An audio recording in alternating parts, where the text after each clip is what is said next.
Hello, and welcome to Shite Talk, an Irish history podcast. I hope you're enjoying season 12. I guess we've only had one episode out so far, but now we have two coming to you, a two-parter about Tom Crean, the Arctic explorer. And we actually talked about him on 2 live shows on the last tour.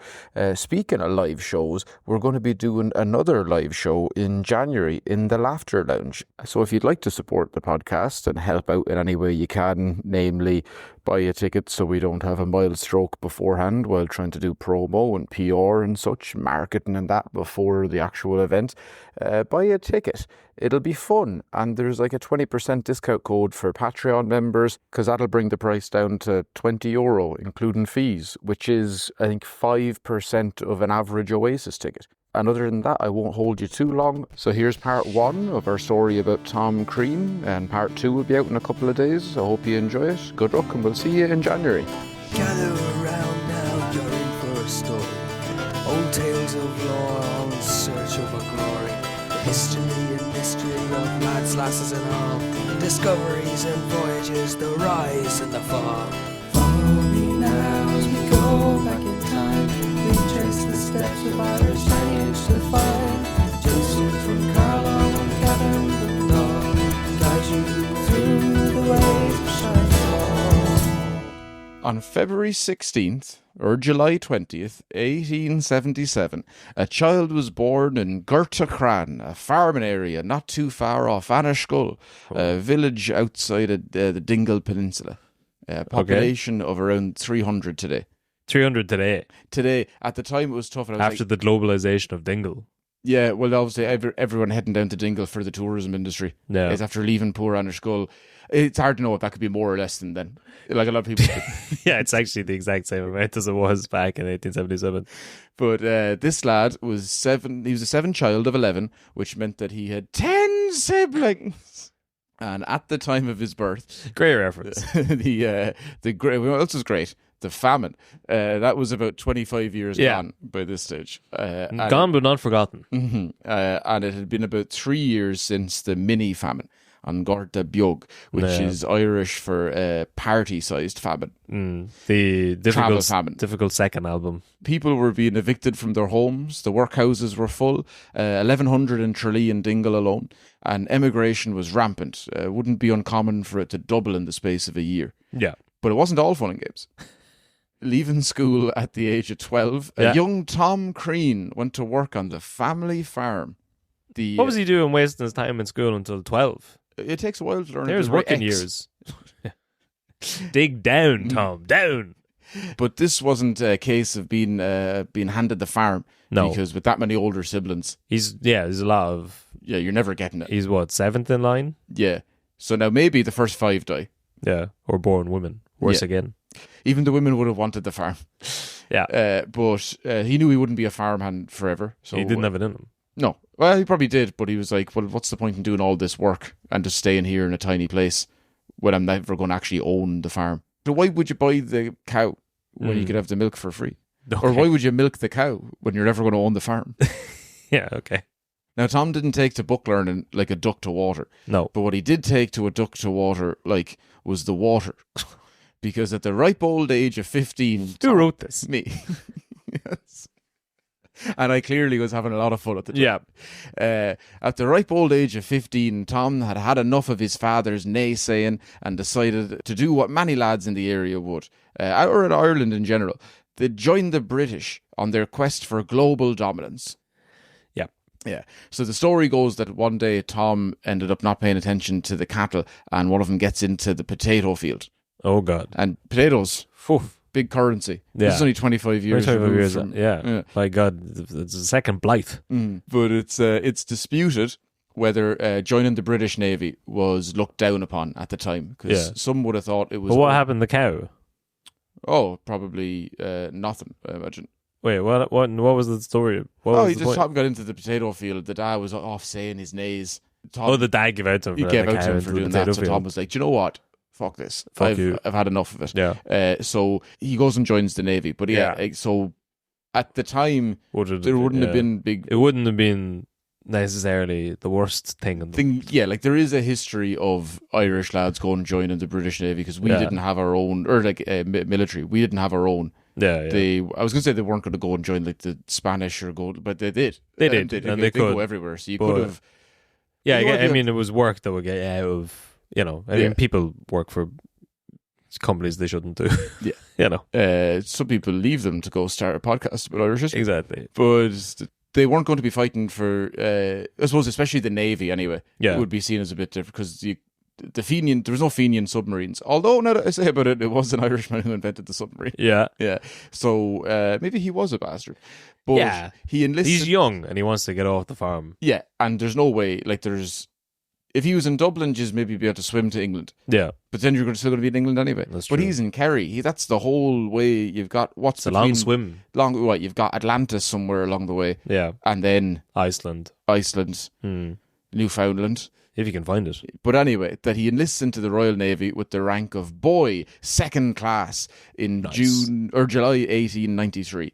Now, at the time, I did see that there was ads where they were specifically looking for 15 to 16 and a half year olds. Yeah. That hasn't stopped as far as I know. British Navy, the BBC, members of Parliament in general. That's fair. Yeah. But I did think it was odd though that they were like specifically So it should be lower. children. Yeah, I said lower the age. That's Yeah. what I've been saying for a long time, and Yeah. not just about the military. But he gets his sea legs while training aboard the good ship Impregnable Nice. in Devon before being sent down to the great ship Devastation, and then on to the grand if you can get him on his own, but a group is a bit much ship, the Wild Swan. Okay.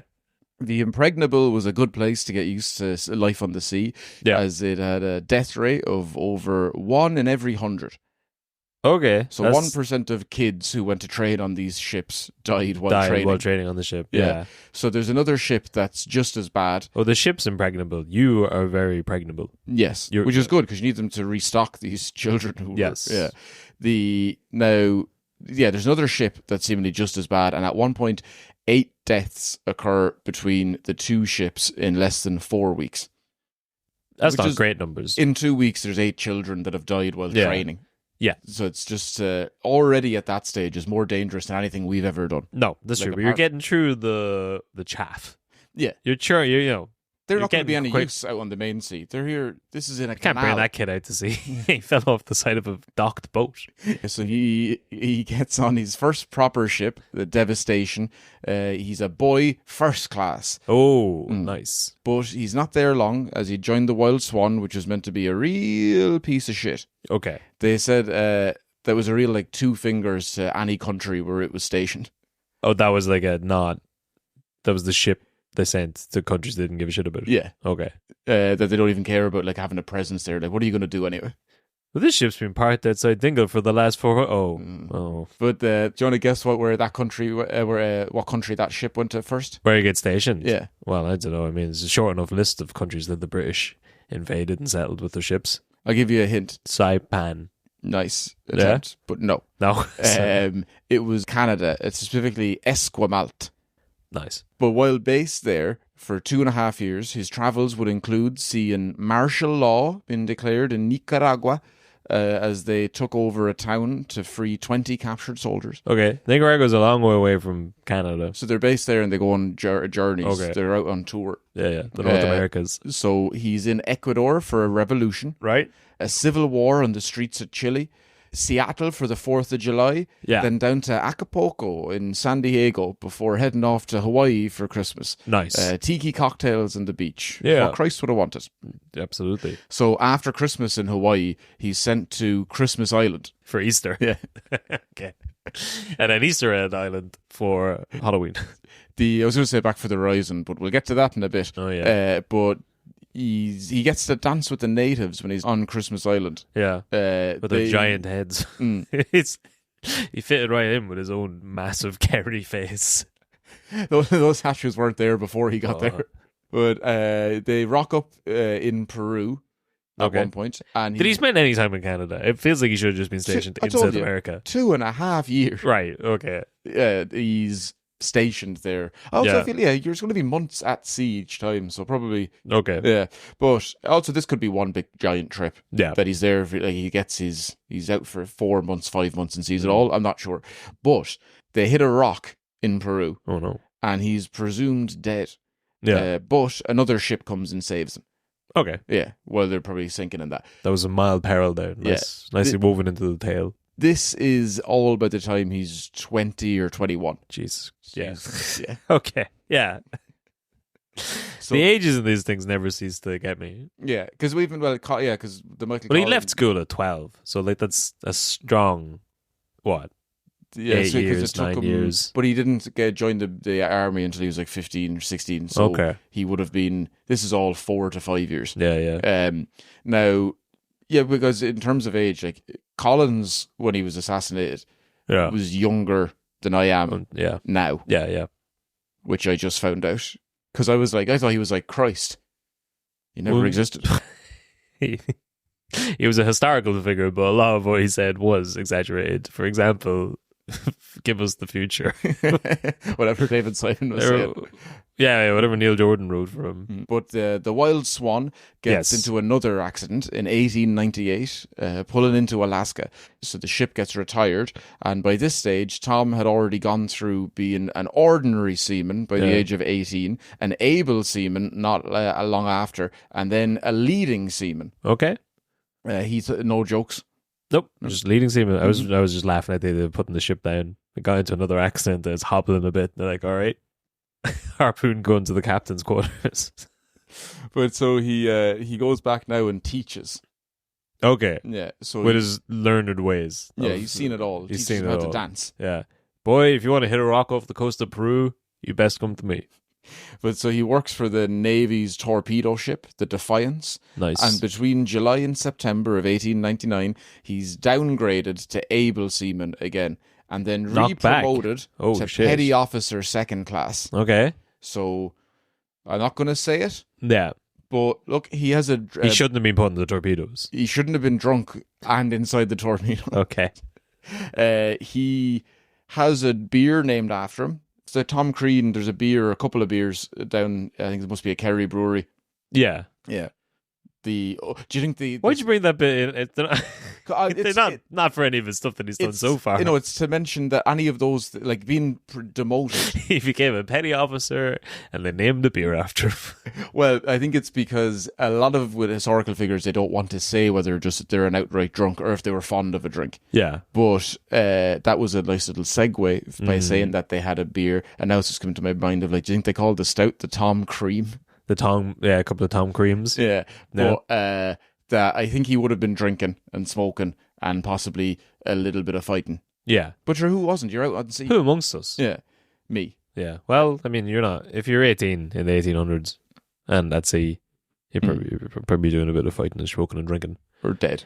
Or dead. Yeah. Actually, yeah, we would have been in the 8 that died on the ship. You're not making it off the docks in Liverpool. But on the plus side, for this time he's stationed in England, maybe like 2 years. Okay. He gets to go home loads to visit. Right. Listen to the parents complain, why aren't you ever coming back? It's Yeah. like, I've been in Canada for 2 years and Yeah. you couldn't write? I left school at 12. I literally can't write. Yeah. So he doesn't want to be stuck in Devon forever. So he says he's joining the ring. Would you not come home, son? Come home to Kerry. Do you know what he didn't said? What? He went to Australia. Yeah, like many after him. Yeah. He Yeah. spent I'm sorry I shouted. 2.5 years in Canada, came home, Yeah. living in England, to visit home a little bit, and the Yeah. mother's like, "You're so close, you might as well just come. You might as well just. What's that? A job in Australia. Yeah. The Ringarooma ship. So he's off to Sydney in February 1900. Okay. He'd spend 1.5 years in Australia. Notable feats include dodging the His bubonic right and his plague. left. He dodged the bubonic plague. Nice. Because they did Duck a and dive. 12-day quarantine on the boat, just as Yeah. a precautionary thing, outside before they docked. They only had, over there at the bubonic plague in Australia, only 103 people died. I realised I wrote all of this down because it was COVID times. During lockdown. Yeah. I was wondering, yeah. Now, more lads would die of cannibalism in a given week on an island in the South Pacific, which was where he was off to next. Okay. Yeah. When they returned from their little tour of the South Pacific Islands, 3 deserters left instantly. Okay. So Tom was then demoted again to able seaman. What? Because he For went there to Cannibal Island. Reasons unknown. Okay. But he didn't. You'd think that if lads have deserted and now there's extra jobs going, Yeah. the last thing you'd be doing is demoting one of the lads. Yeah. But on the other What hand, was he not able for the seamen out there? I have it wrote down here. It's just probably because he's Irish. Yeah, they all came back into the bay. It's like, well done, fellas. You're demoted. These 3 ran away, so I'm going to have to knock you back a rank. Sorry, Crean. So one of the captains is after leaving, which means, Tom, Oh, we don't have a captain to look after you, so you're going to have to become an able seaman again. our next captain's very racist, so you're going back down a rank. But shortly after he's applying to leave the ship, because he's like, well, I've never been demoted again. But he goes to work for the infamous Robert Falcon Scott. Oh, yeah. Crean had been part of a crew sent to help or find a boat near New Zealand, and that's where Scott's boat, the Discovery, was being worked on.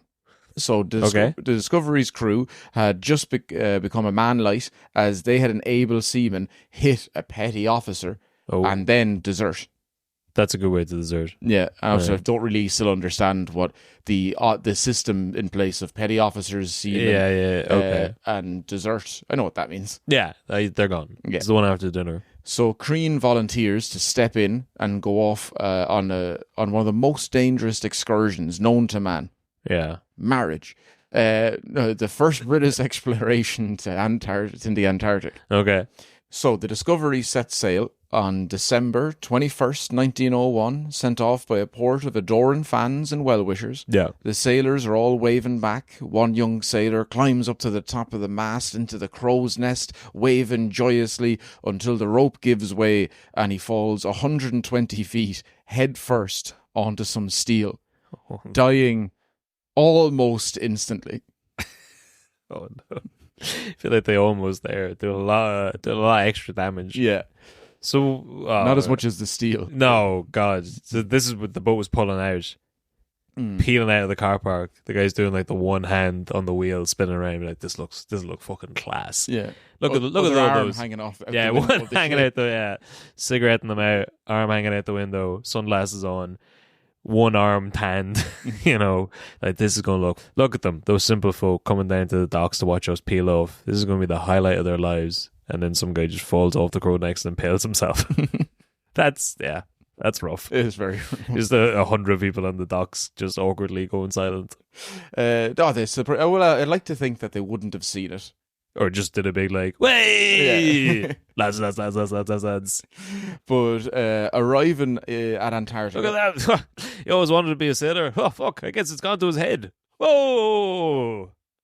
Gosh. We're laughing because of the trauma we've witnessed.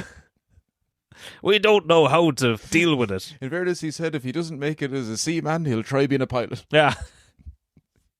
I don't know what he was thinking when he died, but I know the last thing that went through his head. So that's Spike. Way!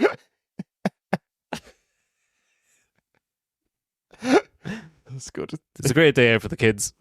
But, do you mean the ones who were working on the ship? Yeah. So arriving at Antarctica on February 8th, 1902, what would be called Hut Point, and they set up base camp at a place called McMurdo Sound. Yes. Now one of the most happening spots in all of the Antarctica. Okay. I googled it. Yeah. They've got. Mm-hmm. While they were there, they set up experiments and depots further on out into the ice. Of the 48 crew members, only 7 men did more time in man harnesses. Yeah. That's what they would call the harnesses for the men. Yeah, she did. Those expeditions, they change every time. Yeah. Whether people would give you information of, hey, we tried to get out there.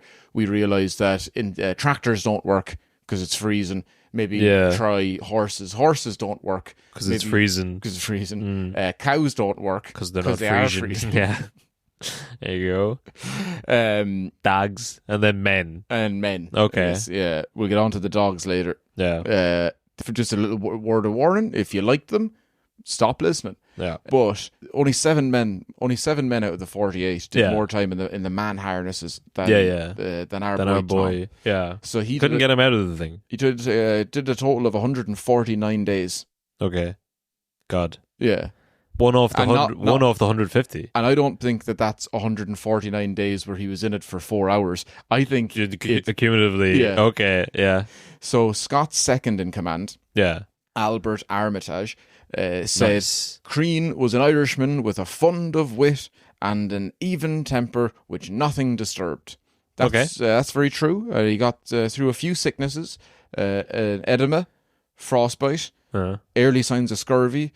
At one point, the edema made him lose edema. I don't know. Yeah, but it made him drop 20 pounds. Okay. Now, Ernest Shackleton, another famous Irish explorer, had been on the good ship Discovery. We'll do an episode about him eventually. Yeah. Yeah, that's the new rule. Only one seaman per season, I guess. Yeah. But one seaman, one sports star. Well, we've talked about his brother before and how he stole the crown jewels of Ireland. That's true, yeah. Yeah. But Scott's decision to turn around and stop the attempt to reach the pole infuriated Shackleton. Yeah. Not that Crean was too pleased with it himself. Yeah. But the Discovery got stuck. He was chomping at the bit, which is wearing as part of... When they put the harness on, he insisted on the whole... the whole regalia. It was already here. It was for the horses, so I might as well. I know you need to wear the harness, but the leather chaps are really... That's one too far now. But the Discovery gets stuck in the winter of 1902. There's a story of them trying to free the ship. Yes. At one point, crack. So they're going in. Shackleton says, "No more. We're turning around." Scott says, "No more." And Scott. Yeah. Shackleton's like, "Come on, let's keep going." Right, He's like, "No, it's too dangerous." And then on the way back, it gets stuck. Anyway. Right. Okay. So there's a story of them trying to free the ship. Yeah. At one point, a crack in the ice opens. Okay. Crean falls in. Completely submerged. Nice. His colleagues have to rush over, pull him out. Yeah. They manage to do that. Like an ice cube. Before he falls in again. Right. Yeah. And they have to pull him out again. Yeah. And at that stage, they bring him up inside. It'd be like, would you just dry off and have a whiskey? I think he falls in, gets up, and tries to continue working. Or else it happens. They make him sit down and have a whiskey. Do you remember that guy who did the naked tightrope over the canal? Yes. Back when Ireland used to have a bit of fucking crack about it. Yeah. Specifically that Irish crack. Mm-hmm. I remember being at the canal once and some guy fell in and everyone rushed to pull him out. And then he fell right back in again. And then they all rushed to pull him off. People didn't rush in to pull him out as much the second time. And they did, though, and they got him out again. He fell in a third time, and you could really feel the people just be like, man, we're all going to say we saw nothing at this point. Right? It seems like you want that. How do you fall into the fucking ice twice? I assume he was so hardy that... Well, because there's only a limited amount of men anyway. Then he's one of in the upper echelons of them. Right. How did he fall in twice, is it? Because a crack opens up. If you get pulled out once, the last thing you're going near again is the crack. No, now you've seen it. Now you're experienced. It's not that bad. Yeah, fair enough. But Crean stayed there until February 1904, which would be... It was the winter of 02 he got down there. So it's a lot. Right. So until he was able to move again... until the ship, not him. He wasn't just frozen. But the ice thawed a bit. They created a path for themselves with... dynamite. Yes. Yeah. Yeah. And Tom's setting all of that. Yeah. That's probably why he fell into cracks in the first place. Well, that seems a little... Yeah. He was there for a year. You're going to fall in some cracks. Yeah, maybe a year and a half. Yeah. Yeah. So on Scott's recommendation, he was promoted Petty Officer First Class. Nice. He's offered a free discharge, but after this, Crean gets stationed in Kent before going to the torpedo school in Portsmouth. Oh, he's back to the torpedoes again. Mm-hmm. Okay. But Scott didn't forget about him. Yeah. And in 1906, he offers him a place on his crew for the next ship that's going down to the Antarctic. Right. Shackleton. So what? He's calling them out of torpedo school. Yeah. This always feels like that it doesn't seem that these two things are at the same time. That there's submarines and torpedoes and men learning about them at the same time that they're still sailing to the Atlantic in predominantly like wooden ships. But how else are you going to catch Frankenstein? Good pull there. Yeah. But Shackleton had reached the new furthest southern point on his Nimrod expedition. Yeah. 100 miles short of the South Pole. He was raging. Then he had to turn around, which would be because he was given out to Scott. Scott was sitting at the back being like, well. Not so easy now when you're up the front. But this lit a fire then under Scott and Crean's arse. What did we talk about? So is the ship was called the Nimrod? Yeah. The expedition, but all the expeditions are usually named after the ship. Yeah. I think I said that shit before, but Nimrod is from the Bible. I think it's from the Bible, but it was like a great hunter. And it used to mean like, intrepid adventurer, master hunter. And then Bugs Bunny used it sarcastically against Elmer Fudd in the cartoons. And that's why. Because anytime you hear Nimrod now, it's like... The Green Day album. Huh? Green Day. Yeah, but it's kind of like American slang for like idiot. Because a lot of people saw it and just thought it meant idiot. So there you go. Master hunter, okay. Yeah. So that's why it's like nice shooting, Nimrod. And now everyone was like, that's a new word. It probably means dumb. But, this is where the lads hear about this expedition, that they only get 100 miles. Right? Jesus, this is doable. You're getting closer and closer every time. What's 100 miles? 160 kilometers. Yeah. But yeah, so when they hear about this on the radio or whoever tells them that Scott turns to Crean and says, I think we'd better have the next shot. Yes. So the Terra Nova sets sail in June. Wait, was Crean not on Shackleton's expedition? No. Oh. Shackleton's... I don't think... He might have... I doubt he didn't offer it to him. I guess having done a year and a half out in the ice, stuck, and with like doing 149 days of the man harness, you're offered, how about a year of doing the torpedo school? I've got to finish torpedo school before I can go back again. But when he went to torpedo school and they started talking about submarines, did he just think it was like a marine officer who would have pushed on for BDSM? It's like a submarine. Let me get my man harness. The Terra Nova set sail in June 1910, landing in January 1911. Scott had learned from his last trip, knowing now improvements could be made to the clothes, the food, everything. Yeah. But it gets off to a bad start. Crean gets sent out to set up a giant depot, 130 miles from McMurrow Sound. Okay. One night, while they were sleeping in a tent, while they're out making one of these depots, one of the other lads is rationing some of the food. He decides to make a cup of hot cocoa for all the boys. But in the dark of the tent, he confuses the cocoa for the curry powder, makes an entire cup of that, throws a spoonful of sugar into it, hands it down to Tom, and he downs it in one. Yeah. So it's a bit spicy. Surely the smell. It's so cold at that stage. Too cold for smells. Okay. And he'd never had a spice bag before. He wouldn't even know what curry was. Yeah, okay. They go to sleep. By the time they wake up, they're on thin ice. He's shitting. Because they haven't called their missus in massive weeks. diarrhea. But no, they're on thin ice in the middle of a river. Okay. Because what's happened is one of the lads wakes up to the sounds of the ice breaking, forgets to put his boots on in all the rush. Oh. So he's running around in his socks, dragging horses and equipment onto one piece of ice to connect it all together. And then while he's doing that, he's screaming to try and wake all the lads up. Okay. So now they all have to hop from one ice floe to another for safety. That's just a big piece of ice that they're all on. So they're going down the river doing this. They see fast ice, which means it's attached to land. Okay. Oh yeah. Yeah. Like it's fastened as opposed to quick. Okay. All right. But so they get excited. Yeah. They're going to go over there and try and hop onto that. Only as they get there, killer whales pop up. God damn. Like a video game. Yeah, these boys have no luck. So they're jumping from ice block to ice block trying to get to the fast ice. And in comes a whale. A killer whale. Yeah, but now they're all on the one piece of ice floating down the river. Right. But yeah, the killer whales pop up and start attacking them. Yeah. Or the ice. But they splits the ice from underneath. Amazing. The whales get distracted by seals. ADHD. Seals. Okay. Yeah.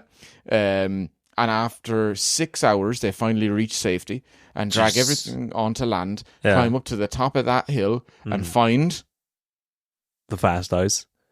a 12-meter wide canal with harsh, smaller, jagged ice flows no bigger than 2 meters each. So they can't all travel on this. Yeah. They're bobbing up and down with killer whales patrolling. And if you get past that, you're at the bottom of a 15 to 20 foot icy cliff face. Okay. So they decide there's only one man for the job. The Irish one. The Irish You man. go Yeah, first. get him up there.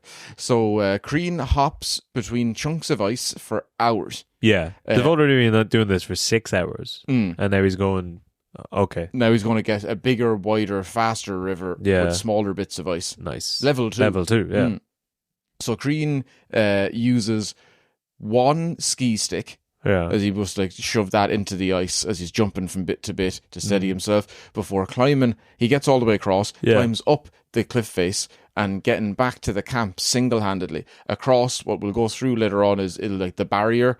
We'll go through all the parts of Antarctica later on. Okay. But he gets all the way across the barrier and gets help. The camp then has to go back out, rescue all the men, rescue all the supplies, but not all the horses. So this is our first...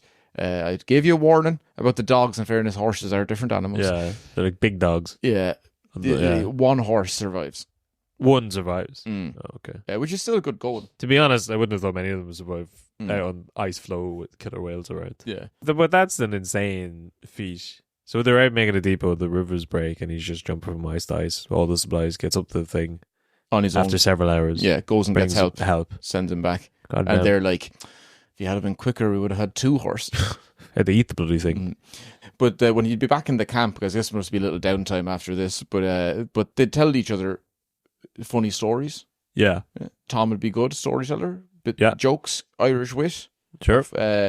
They dress up and put on comedy performances and plays. Yeah.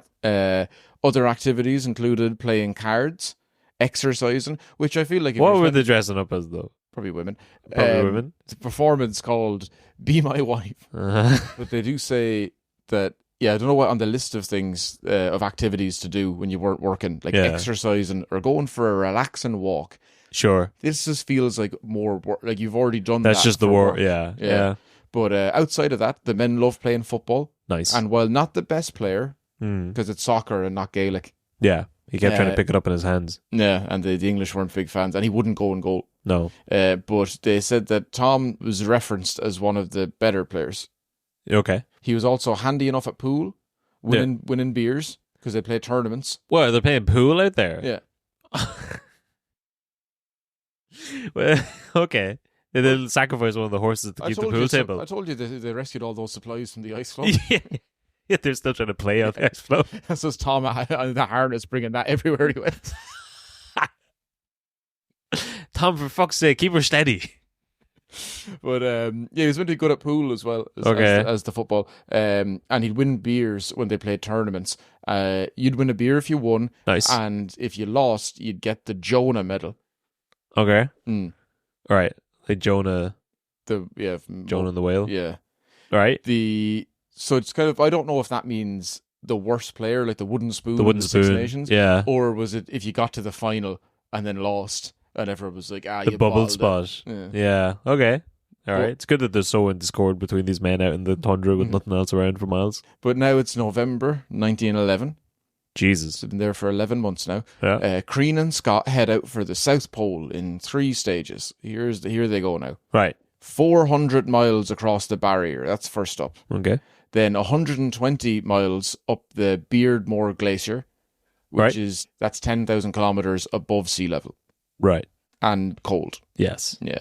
Then number 3 is you got to cross the 350 miles to the South Pole once you get up past that glacier. Yeah. So you think about that. You've got the barrier, you've got the glacier, and then there's the easy straight trek to the South Pole. Okay. But along the way, more and more members of the group have to drop back as they have other bits to do, like prepare for the people's return. So you get X amount of the way there, and then you go back and restock all those depots. So you're setting up a new base. Okay. Yeah, for the returning men. Yeah. So when they get to 168 miles out, they send men back. Okay. And Crean is one of those. So he doesn't get picked for the final push. No. We're talking all the English going forward. The Irishman left behind. Yeah. Not unlike the moon landing. But, There's no potatoes down there, Mike. You wouldn't want to go. So Crean is one of the 8 men who gets to 168 miles out. Yeah. One of the 8 left. Yeah. And then on the plateau, on January 4th, 1912, Scott has to narrow it down from 7 to 3. He's obviously going himself. Okay. So there's the 8. He can only pick 3 men to go with him.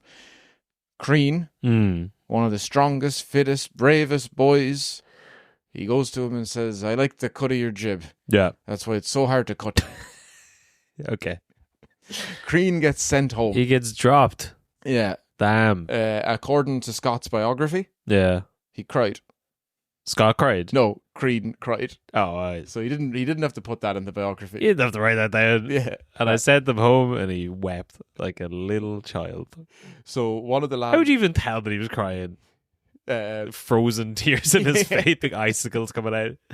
I'm not crying. Yeah, pretty much I would say. Yeah, it's just allergies here in the West End. Pushing to the snow. Yeah. But That's heartbreaking though. Oh no, yeah. It's because he's devastated. One of the lads Scott chose, like called Evans, had a hand injury that Scott supposedly didn't know about at the time. He didn't disclose it to him. Okay. Yeah. So he didn't know about that. But in fairness, the surgeon had earlier recommended Crean or another man go instead of that Evans fellow. I don't know if it's nepotism or what, but yeah, it feels like that's one of the few occasions when you're like, no, this really just has to go on merit. Sure. Yeah. Yeah. You're also trusting these people with your life. Yeah. Presumably. But I guess if he had told him that my hand's fucked, you wouldn't have got. You wouldn't All get right, a chance to go. put your hand up if you want to keep continuing on. Can we pick another method? I feel this is very exclusionary. But especially but no, Crean was, again, I said it before, he's like he's probably the strongest or one of the strongest. He'd been saved of a lot of the workload on this expedition. He hadn't been doing that much man hauling. Okay. And harnessing because he was pulling a pony along the way. Okay. Why was he? Okay, never mind. It's good with animals. Yeah, but why farmhand is the pony not pulling them? No. You got to save that pony's energy for the real expedition. The horse is the one going on ahead, hiding its hoof behind its back. Okay, I got to pick 3 men, and you stallion. He's got fresh legs. You're getting sent off just before the end of the match. Can't I ride on top of the horse? No. It's undignified. But Scott said Crean had a slight cough, which Crean, I think, must have said, or someone said that was just bullshit. Wouldn't have, and even if it wasn't, who wouldn't have had a cough at that point? Like? Yeah. But even if he did, Crean said he didn't need to wear a mask. The science isn't there. I'll just walk 6 feet behind you. Yeah. But then they said even at the time, like it's a bullshit excuse because a man like Crean would have he had lost 20 pounds having an edema, whatever that is. Yeah. Edema. He's been through like scurvy and all these other things. A slight cough wouldn't have been an issue, especially when the other lad had a giant hand injury. Yeah. And Crean had the energy to go anyway. But, okay. But they used that as an excuse and the reason why he wasn't chosen. Yeah. And when they went and told him that was the reason, Crean supposedly said, I understand a half-sung song when I hear one, sir. So he knew it was just...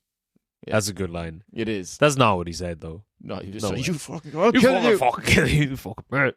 I know a half-sung song when I hear one. That's beautiful. Yeah. Also, like the wind whipping by and he's just had his heart broken and he's crying. Yeah. So that's the sort of line you think of when you're walking on the long walk back to your depot. Also, I know a half-sung... No. But he said sir as well. Yeah. So you're kind of like, that's not what happened. There's no way he didn't call him a cunt. Yeah. No. Anyway, that he sets off back to base camp. It's 700 to 800 miles away at this stage. Yeah. A distance of Dublin to Killarney. Okay, thanks for putting that in perspective for me. Icicle tears in his eyes. Yeah. So of course the boys lose the trail that they're going to go on. Yeah. Lots of conditions are pretty bad around here. You sure? So just a wind and some snow, and you're like, where are those footsteps that we were meant to follow? Yeah. And now they get also hit with a giant ice fall in their path. Oh, okay. So short on food supplies. Yeah. They decide they can't navigate around it. Can't go around it. They decide they have to. Go through the mines of Moria.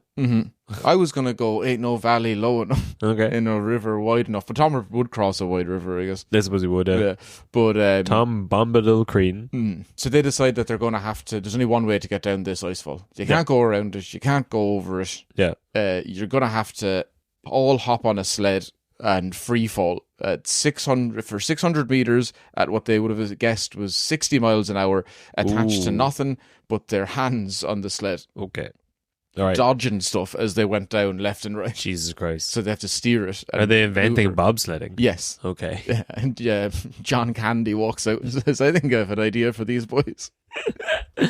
Yeah. Like to the left and the right as they're going down, they have to maneuver out of the way of like 200-foot crevices. Jesus Christ. They finish by landing on a ridge and it overturns to stop their motion. They don't have brakes.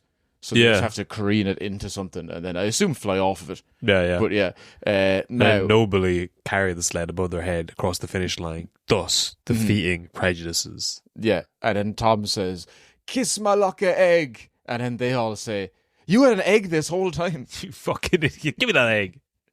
But Crean, at this stage, his trousers had ripped on the sled as they went down. Caught on the sled as they would have fell off. Yeah. And so they all laughed at him. Yeah. So 2 days later, they reached the next depot. They fixed I Crean's know pants. a bare arse when I see one, sir. But yeah, 2 days later, with these pants flapping in the wind, they finally find a depot and they stitch it back up. Okay. However, they next have to go through a storm and on the other side of an ice bridge, which is kind of Moria, like just the opposite. Sure. I guess. Now, one of the lads, he crosses first, slowly, but it's all grand. They have to get the 400-pound ice sledge and the two boys across then after. Now, they manage to do this, but as they get to the other side, they realise, I left my phone back over. That the ice gives way, the sled falls, and they're all attached to it. And have to pull it back up with their old... Oh, yeah. But they're fine. Okay. There's a load of bits like that I've left out where it's just like, what went on there? It's like, a man slipped and he was attached because we're all roped together. Yeah. That's just, one of the most perilous things that anyone would ever go through in normal existence, but it's happening every 10 minutes. Every 10 minutes haven't there. got time. Yeah, you just don't have... Because, I mean, we've already, in the first expedition, there was no stories of anything. Yeah. And it's like they were there for a year and a half. It's just like, it was funny when they were playing football. Yep. He fell down a hole. But now navigating down this glacier, that was tough as well. Not easy like they had it until now. No. Evans, at one point, took off his goggles. I think this is a different Evans than the lad. He has to take off his goggles for a full day to try and see bits of, like, to find a path for him to go. Yeah. And then he gets hit because of this with a terrible bout of snow blindness. Okay. Which is exactly what you don't want when you're surrounded by snow. And it's also exactly what you think it is. It's just... You're blind from snow. Yeah. So instead of naming something after the person who gets a disease or an illness, name it after what it is. There's just the symptoms. Yeah. Blindness so don't from be snow. like Lou Gehrig's disease. Yeah. Like, I can't move anymore syndrome. Syndrome. Okay. Yeah. So this made him a passenger. He couldn't even pull the sled. He just had to walk beside it. Convenient. But by the time they got to the plateau, that the glacier now blind, as after getting scurvy, his joints are swollen and discoloured, and he was passing blood. Oh no! He says, "I want some of this." They're like, "No, you can keep your fucking blood, Iggy Pop."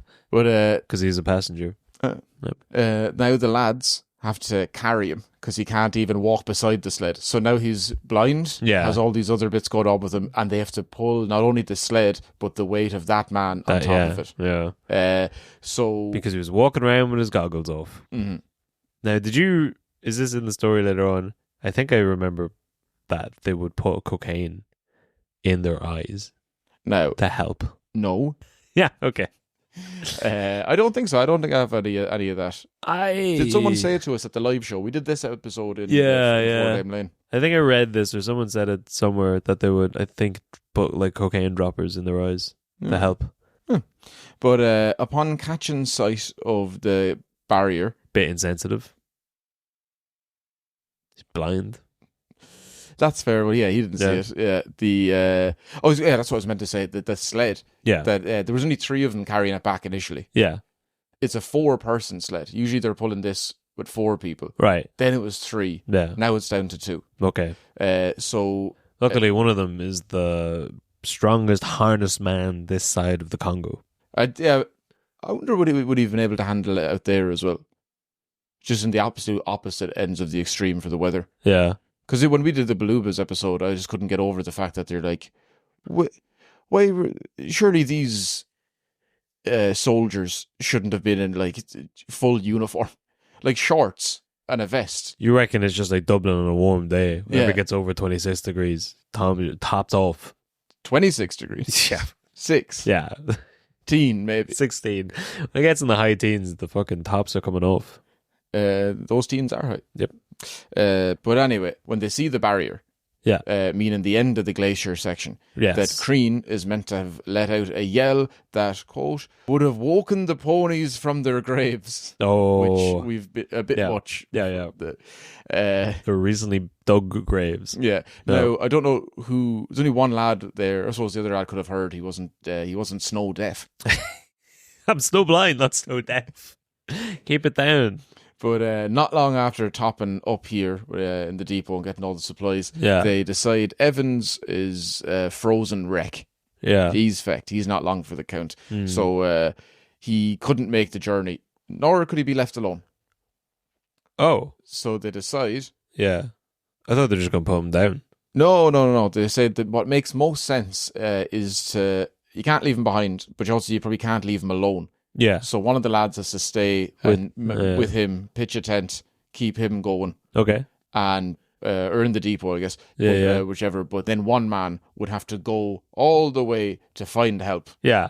And seeing as Tom had been through such an ordeal before, it Yeah. was the turn of Tom to go again. Yeah. I mean, he's proven He that now he's does got the luck. He does have experience and the look of the Irish. With the hardship. Yeah. So, I mean, if he had been, and he's Irish, so if he had stayed with the other lad, Yeah. he's English, Would wouldn't be. have understood a word he was saying. What'll we chat about to whittle away the time? How about Asher? Every country bombs every other country. And for nothing. And for nothing. But it was Crean who's decided on to go and get help for Yeah. the lads as they stayed in the tent. Crean The headed two off. boys just started singing "Swing Low, Sweet Chariot," and he's like, "I'll just go. I'll go. It's not that far. I know the way back. I'll run. I'll be there in 20 minutes." But Crean heads off then. Yeah. What he has on him is no tent, no sleeping bag, Only no stoned it. supplies, bar, Yeah. 3 biscuits and 2 sticks of chocolate. Now, biscuits are like the American style biscuits. Yeah. Yeah. Okay. He just puts those in his pocket. 2 sticks of chocolate. A Twix. No, No. not at the time. Probably. I guess it's Maybe probably not. like dark chocolate cocoa. Yeah. Because I've looked into this. The lad swapped it out for curry powder again. I love this. The only problem is we won't be able to see his face. Chocolate bar pal. Yeah, you wouldn't see his face anyway. But now one of the other men, Lashley, he'd made a run for the nearest depot after Tom had left, just to see if there's any more supplies there Yes. to help the boys. It's about a mile away from the tent, so that's a long time in terms of. Tom wasn't going to go with him, come back, and then head off again. So Okay. he's just best off. So Yeah. Lashley goes and checks this depot out. Just to see if he can get any supplies. And when he gets there, he finds some supplies. But he also finds a note that says, whatever you do not go down the route that Tom was after heading off on his own. Yeah. But if you were going to do that, Yeah. send an Irishman. Yeah. It's full of loads of like obstacles, like crevices and dangers and everything like that, all the bad stuff. Yeah. That's where we're going to leave the first half of the story. But we'll catch up with the rest of that expedition and the rest of his life. Yeah. Same bat time. It's next. So at some point in the next week. Yeah. Go on. Good luck. All right. After.